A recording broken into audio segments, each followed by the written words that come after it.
Hello, my name is Dr. Christina Parks. I received my PhD in cellular and molecular biology right here in the state of Michigan from University of Michigan Medical School.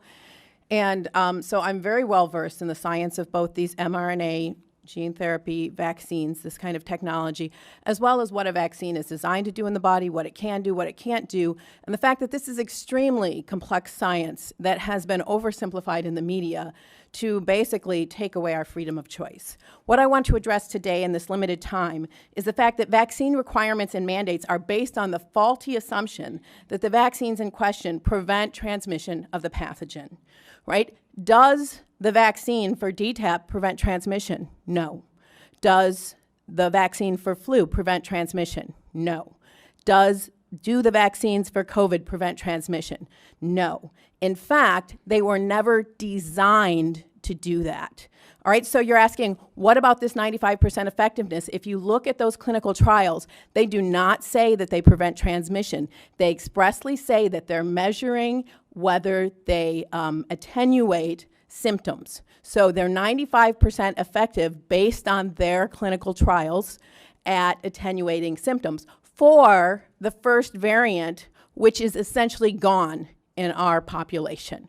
Right now, the predominant variant is the Delta, and CDC Director Walensky basically said that these vaccines have no ability to prevent infection by and transmission of the Delta variant. So our policy needs not to be built on the hope of what we think something we want it to do, but what the data actually tell us. So do these viruses prevent, do the vaccines prevent the virus from infecting and replicating in the nose and nasopharynx? No. They've only been shown to prevent that replication in the lungs. They're different. The mucosa is very different than the lungs. It's very different than the blood. You inject it to the blood, you make antibodies in your blood. The virus isn't infecting your blood. It's infecting your mucosa, and you don't produce any IgA to neutralize it. In fact, recent studies have shown that the vaccinated, especially with the Delta variant, and the unvaccinated have similar amounts of virus in their nose and throat. In Barnstable, Massachusetts, the CDC tracked an outbreak of 469 cases of COVID. 74% occurred in fully vaccinated, and 4 out of 5 of those hospitalized were vaccinated. All right, so maybe they are mandating this because they just didn't know with the COVID. And so my main complaint is with our health agencies and the CDC, who basically know better and are misleading the public. All right, what about the flu vaccine? Well, they have shown that basically there's no difference, there's no statistical difference if you're vaccinated or unvaccinated, whether you get the flu or not. But it's even worse because although that first year it is somewhat effective, it's about 65% effective at preventing symptoms in you, after that it actually has negative efficacy. And I want to address this because it's very important. Vaccines are made to a specific variant, and when that variant mutates, the vaccine no longer recognizes it. And so it's like you're seeing a completely new virus. And because that's so, you actually get more severe symptoms when you're vaccinated against one variant, and then it mutates, and then your body sees the other variant. So there's the potential, and the science shows that, in fact, with the flu, if you get vaccinated in multiple years, you are more likely to get severe disease, you are more likely to have more viral replication, and you are more likely to be hospitalized, both in adults and in children. We are seeing the same thing in COVID with the Delta variant.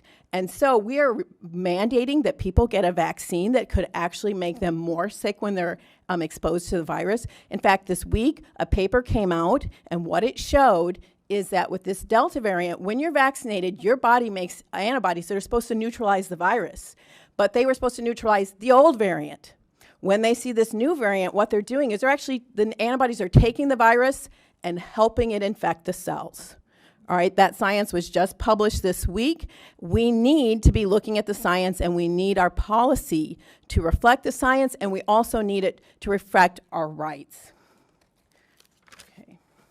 And so, as a PhD who knows the science, I'm in the category of the most vaccine hesitant group. Yes, PhDs are the most vaccine hesitant, followed by people who have less than a high school degree because they know what they don't know and they don't trust their government. And many people, the other group that is very vaccine hesitant are African Americans. 70% of African Americans have not taken this vaccine. Why? Because they don't trust their government. Do they have reason not to trust their government? Well, between the years of 1930 and 1970, the CDC conducted the Tuskegee experiment, where they took untreated males with syphilis and they refused to treat them. Even after antibiotics became available, they still did not treat them, and they did not tell them that they had syphilis.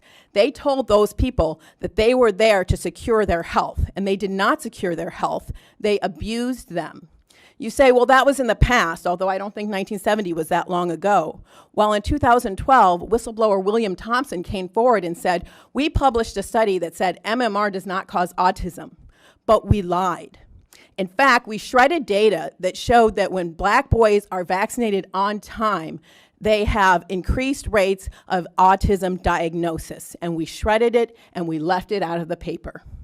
As an African American and a PhD, I want to ask each of you, are we going to exclude 70% of African American people from the workforce and from education?